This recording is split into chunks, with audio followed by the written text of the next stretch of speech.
প্রিয়ন সবাইকে। তো অবশেষে কিন্তু দেখো আমার যেটা মা কালী আছে সেটাকে কিন্তু অবশেষে কিন্তু দেখো মাকে কিন্তু দুমাটি করা হলো। আর এটা যেটা বানিয়েছিলাম তোমাকে খড়ে দেখিয়েছিলাম তোমাদেরকে, দেখো এটা। আর আমার কালীর সাথে সাথে মা কালীর সাথে এখানে কিন্তু আরো দুটো কালী হয়ে গেছে, দেখছে এই দুটো কালী হয়ে গেছে। এই দুটো কালী কিন্তু আমার দিদির হয় আর এটা কিন্তু আমার হয়। দিদি যেহেতু জোর করছিল, আমি যেহেতু বানাই না কালী ঠাকুর, তো অনেক জোর করছিল, জোর করার পর তারপরে কিন্তু আমি দুটো বানিয়েছি, কোনো রকম করে বানিয়েছি এই দুটো শুধু। তোমার কিন্তু কমেন্টে জানাবে কেমন হয়েছে।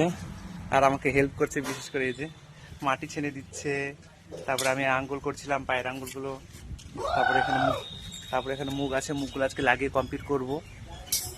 তো এখন পালিশ করছি। তো তোমরা সঙ্গে থাকো, তোমাদেরকে একদম কমপ্লিট ভিডিও দেখো। মাথাটা একটু ছোট ছোট হয়ে গেছে, এটা তো মাটি ভরাতে হবে। তো তোমরা সঙ্গে থেকো, তাহলে তোমাদেরকে আমি সম্পূর্ণ সাজের ভিডিওটা দেখাবো। আর অবশ্যই কমেন্টে জানিও কেমন হয়েছে।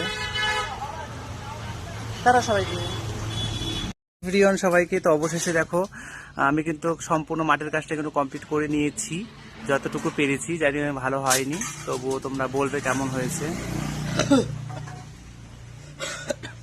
আর এখানে শিব ঠাকুর, মাথার একটু ছোট হয়ে গেছে, মাটি ভরে আরো বড় করতে হবে, একটু করবো, কাজ আছে অনেক।